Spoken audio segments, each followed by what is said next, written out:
more folks seem to be enjoying putting themselves up against the Elder Gods and other eldritch horrors these days, with releases like Saros and the Sinking City series all bringing some Lovecraftian mythos to your TV. Even the tabletop isn't safe, with the likes of the Arkham Horror card game bringing the cultist into your dining room. Recently, IGN had the chance to check out the latest of these adaptations, the Mound, Omen of Cthulhu, a cooperative trek where keeping a hold of your sanity is only the start of your struggle. After traipsing through the jungle and second-guessing reality a couple times, I'm eager to get back in and discover what secrets there are to discover, even if it might cost me my mind.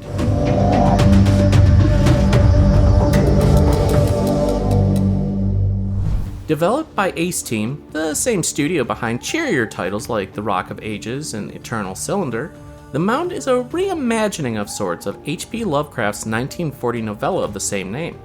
Instead of being set in 1928 Binger, Oklahoma, this new rendition has been shifted a bit, about 5,600 miles or 9,000 kilometers south, according to Google Maps, and about 276 years earlier to the Valvadian forests of Chile, circa 1652.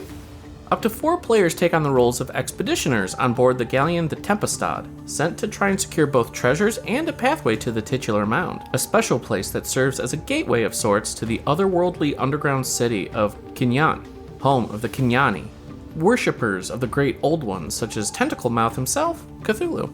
After picking the character you'll play as, including the soldier Alonso de la Torre, the hidalgo Don Rodrigo de Medina, a woman named Leonor, or a priest Fray Gaspar, and before setting out on the island itself, you and your compatriots will accept a contract dictating your mission for the upcoming expedition, such as securing a certain amount of loot or rescuing a survivor.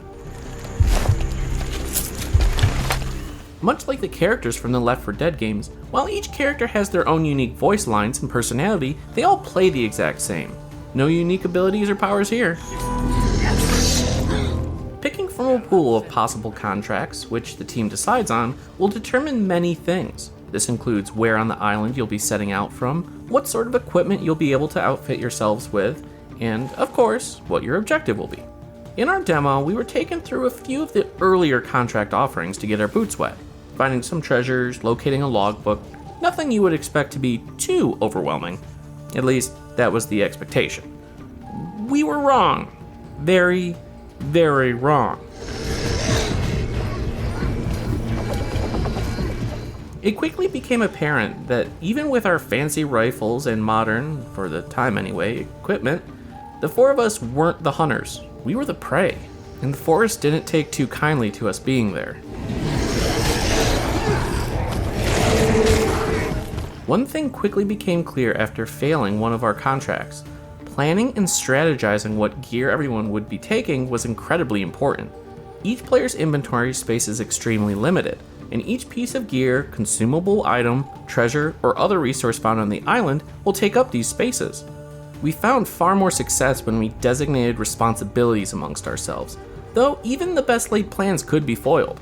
I had opted to be the damage dealer for one run, snagging myself a flintlock pistol, a musket, and a bunch of ammo, only to have the weather change and a storm brew up. And surprise, surprise, the rain stopped any hope of my guns from firing. I did not do so hot that round.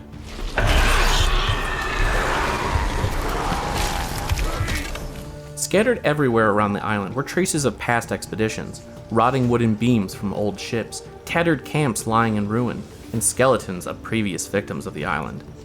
The imposing atmosphere is a stark contrast to the natural beauty of the island. Seeing the vibrant green trees of the jungle, hearing the splashing of waves on the beach, and the croaks and calls of the native wildlife, it would have been a perfect vacation spot. You know, if it didn't have so many things trying to kill you.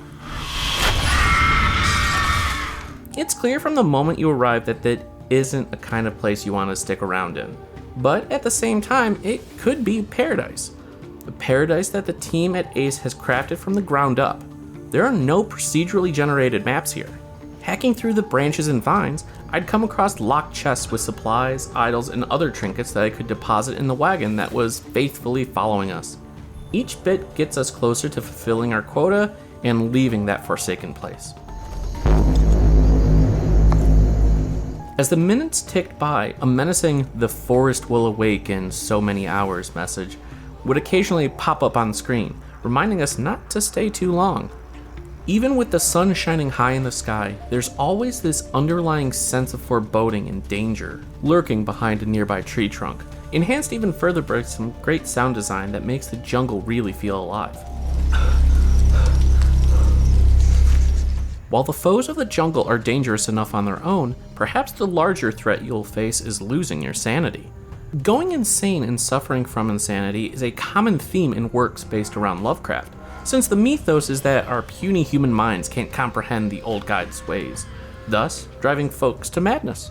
In the Mound, the insanity system will cause the world around you to warp and become skewed, where you can't trust what you're seeing and hearing. And all of this will happen on a per-player basis, so not everyone will experience the same symptoms, if they do at all.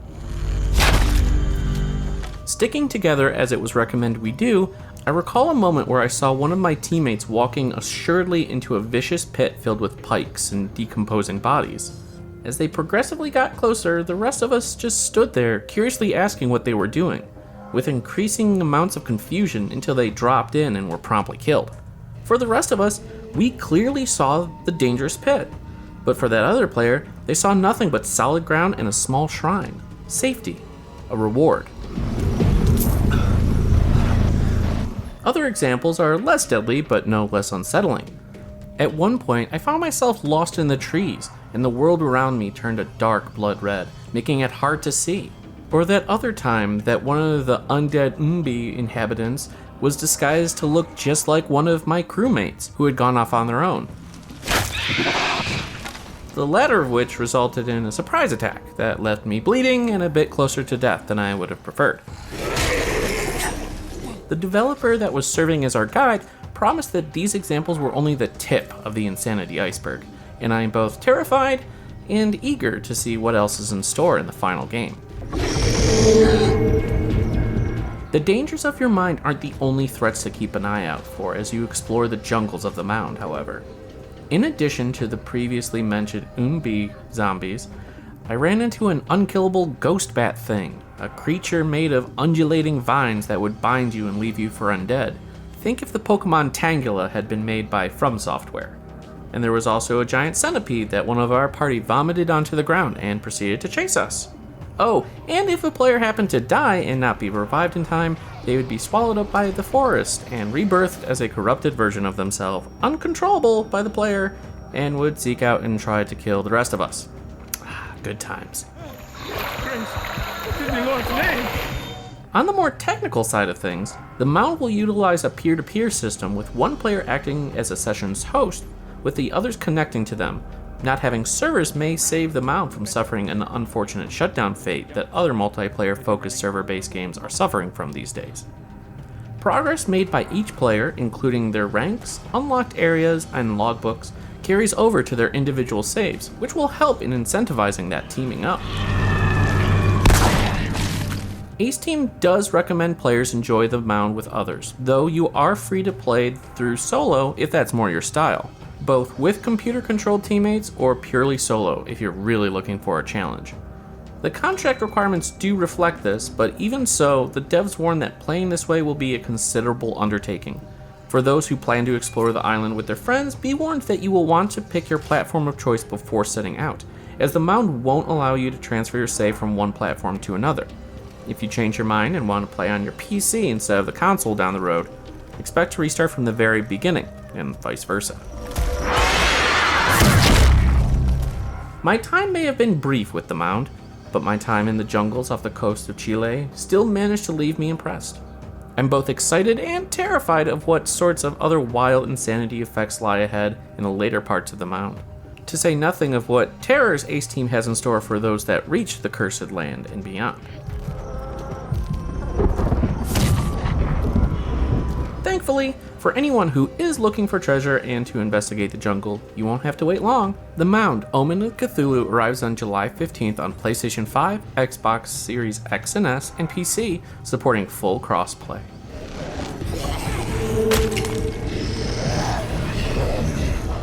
For other Lovecraft-inspired titles to satiate your elder horrors, check out our reviews of Sorrows and the Arkham Horror Living Card Game's second chapter.